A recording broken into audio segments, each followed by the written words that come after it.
Somebody had a question for me, and I'm just gonna go ahead and read this question. If I can remove my face, here we go. All right. They said, find remote work in IT. So this person is looking for remote work, and they have no experience. And they said, first of all, thank you so much for the information you share. I've learned so much by watching your videos, and I also purchased your Risk Management Framework ISO Foundations course, and it's such a great help. I've been trying to get into cybersecurity for 2 years now, preferably in ISO or SCA, which is Security Control Assessor role. I have my Security Plus, CompTIA Security Plus, and I am working on my CAP. I'm in community college, working on my degree in information technology, and should graduate next year. In the past, I've worked as a CNA, a security officer, for the past year and a half, and I have a shadow mentor with people in ISO and SCA roles. I have also done a lot of self-study as well as cybersecurity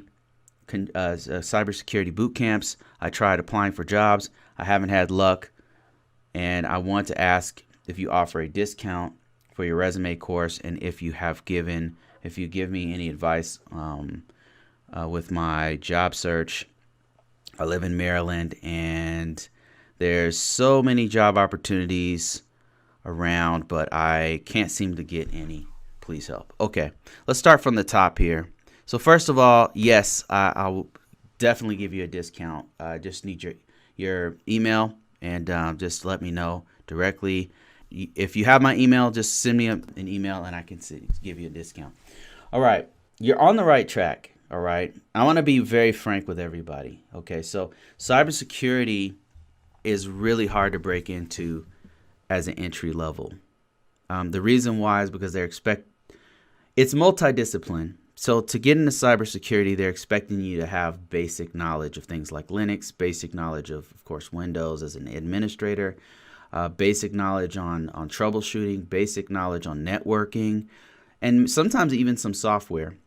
So they're expecting you to be like a jack of all trades, but a master of cybersecurity. So that's the first thing I'll say. So cybersecurity itself is hard to get into because there's so many other things they're expecting you to know. Okay. That said, you're on the right track, because what you want to do is, number one, you have to have a common body of strong understanding of the common body of knowledge. All right. Number one. And you're on your way. You're going to school. You're actually taking time on your own, doing self-study. You're taking mentors. You're taking courses. You're doing boot camps. So you're solidifying the common body of knowledge, and that is the first step I tell everybody to do. So you're doing it. So you're serious. That is good. You're on the right track. Okay. Now the time is, your next step is to get experience. Because experience is what, and I'm just being completely honest and real with you guys. When technical recruiters are looking for people, they're looking for experience. All right. That's what they're looking for. Now, if you happen to be in college right now, if you happen to be pursuing that degree, you're out there self-learning, then what you want to do is try to get some kind of experience in there. And one thing you can do if you happen to be in college is go try to volunteer your time to help out to, say, secure the staff computers.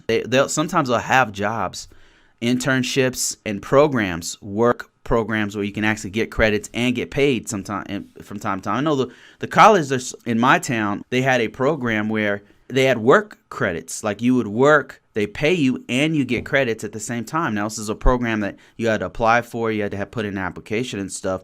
But the school understands, hey, this person is new, they need experience. Look for programs like that if you have them in your school. All right. And if they don't, ask the instructors, ask the staff. Don't be afraid to go and ask the staff, hey, I'm looking for experience. I want to get my feet wet. I have been studying on my own and I'm in my third semester here. I already know about programming. I already know about Microsoft. I already know about Linux. I want to help you guys to secure systems. Is there anything I can do? Right? You'll be surprised how much they're willing to help you out. And they may even have a program. So if you happen to be in college, Try that out. If whatever organization you're in, try to volunteer your time to the organization. Now that's an important key, because if you're just trying to fix your auntie's computer, you can't put that on your resume. You know what I mean? But what you could put on your resume is that you helped out Good Faith Church to hook up their access point. You could put that on your resume. You could say, so what I'm saying is get volunteer work at an organization. Get the experience from an organization so you can then put it on your resume, because they're looking for experience, years of experience really, and basic IT is where you're going to start, okay?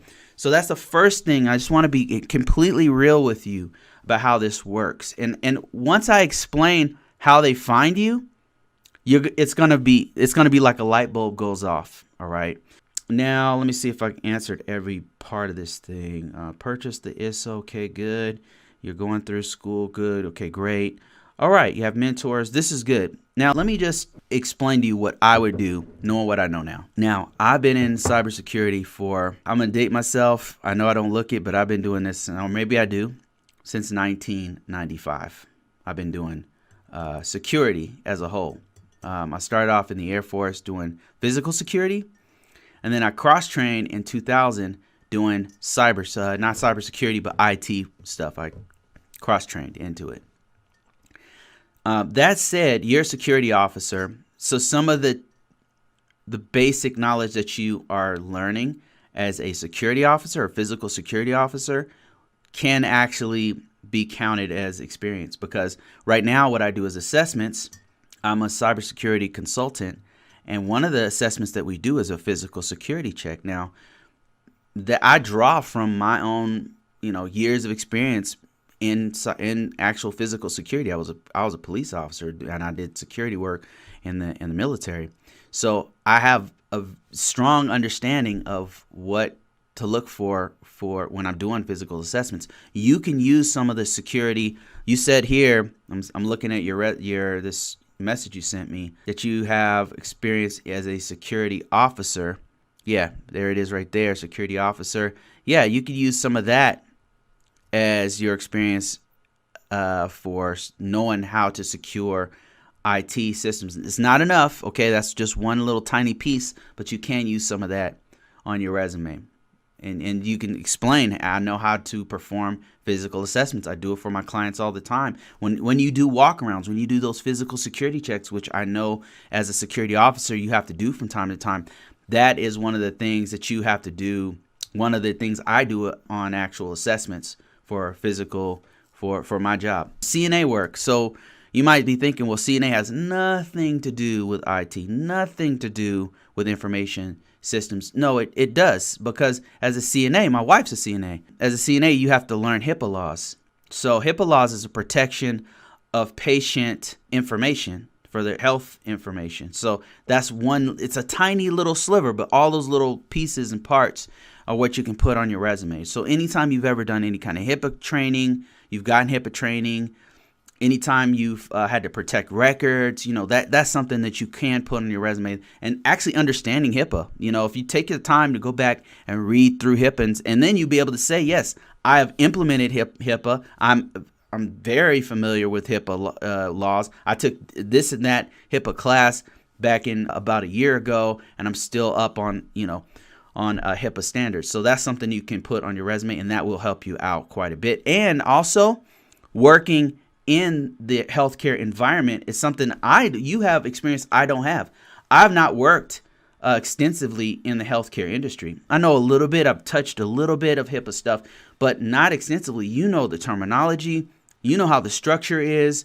You know how it is to work in that environment. That's another thing that you can put on your resume. Okay, so right there off the bat, you have some things that you can put on your resume. But now let me go back to this discussion here. Now, if I could do this all over again, knowing what I know now, how would I start? With your same level of experience, where I've not had a role in IT, what would I do? So there's more resources now than when I was just coming in. There's a lot of resources, and I'm going to point you to some. This is some that I use quite a bit, And let me show you here. This is LinkedIn. Okay, if you're not on LinkedIn, you got to get on LinkedIn. Okay, so LinkedIn is one of the best ways to get noticed by employers. All right. It is essentially it's a social network where it's a job aggregator that is also a social network. What you want to do is you want to put your entire resume out there on LinkedIn. All right. Your entire resume. This is what you're looking at is my profile on LinkedIn, and it's filled out. You want to fill this out with all your experience. This is how people will find you. This is my real experience, by the way. Real places I've worked. This is my real. You're looking at how this right here. What you're looking at is how I've gotten a couple jobs.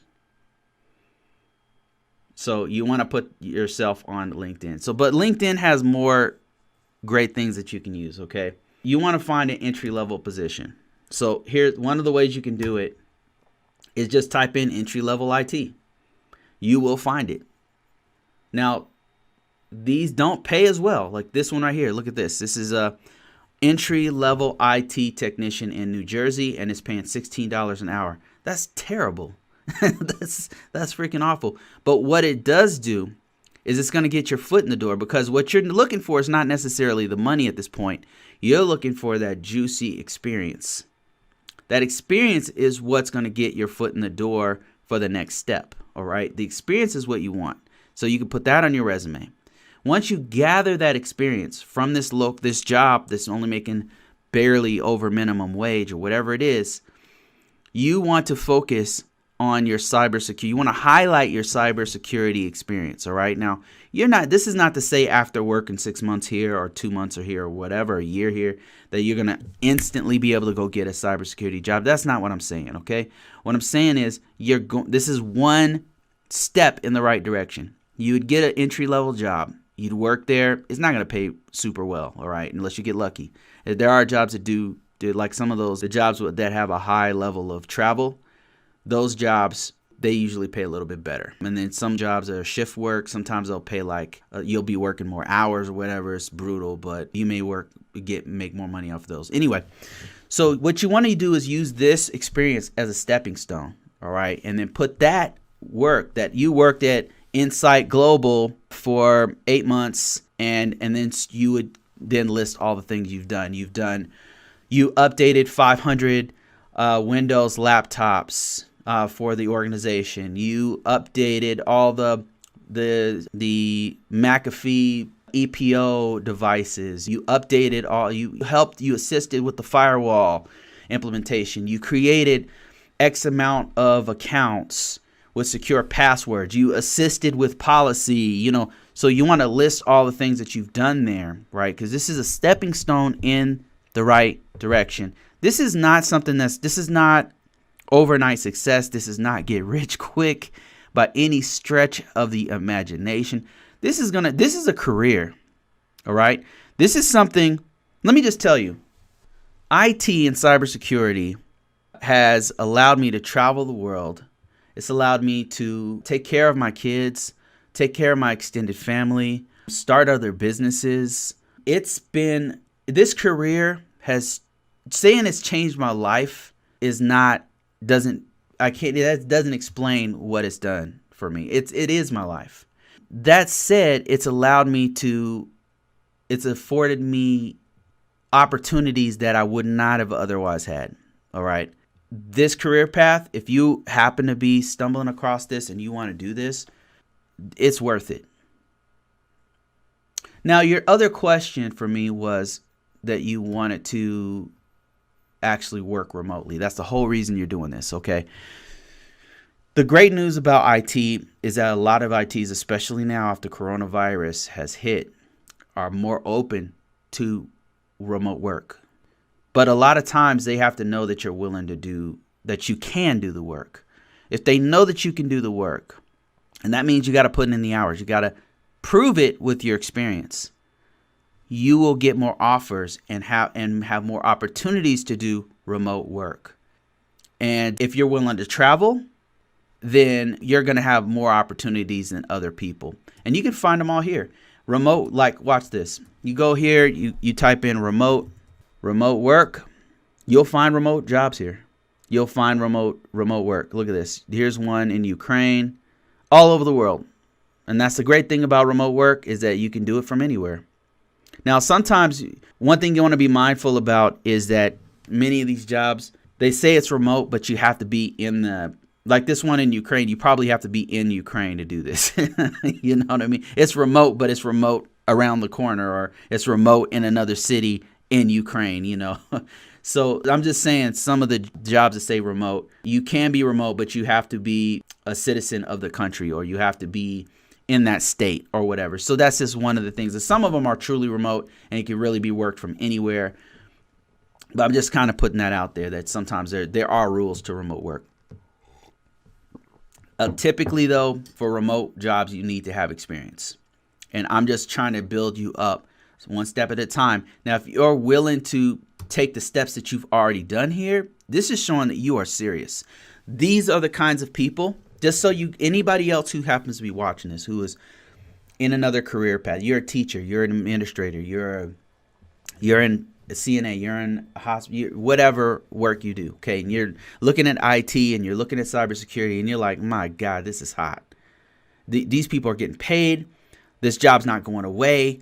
More and more people all of us are becoming netizens. Like everyone's online now, and it's not stopping. It's just going further and deeper into us being some sort of integrated digital society, right? And that's what's happening. Good, bad, or dystopian. That is what's happening right now with humanity. That said, we need more people to protect this data. There's a huge need for it, but the need is for people who are in this as a career. This is not something you can really do and make money partially. You have to be pretty embedded in this, because it's very involved.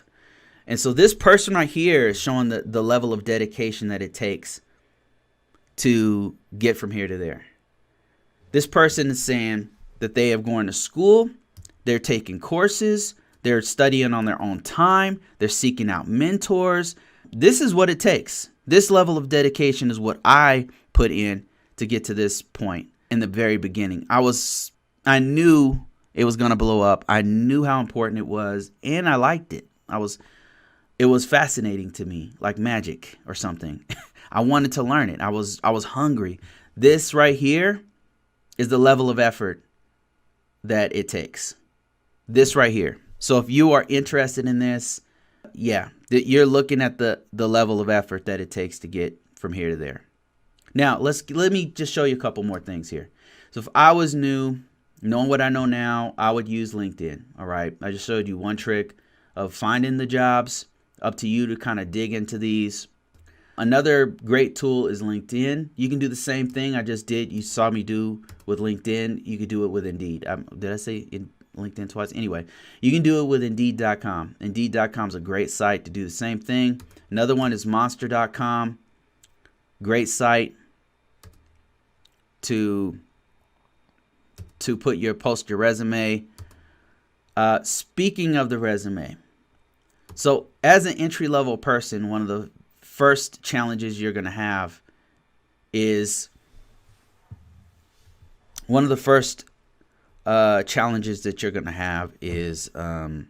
your resume.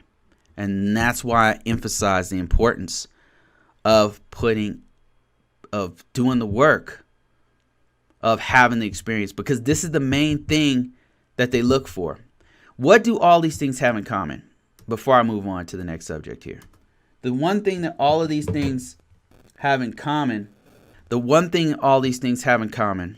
is that they have an algorithm, and that algorithm is looking for experience. It's looking for keywords embedded in experience, and that's what I'm trying to show you. You're trying to hack the system by using the keywords that the system is looking for. These algorithms are looking for. All right. And so that is the name of the game.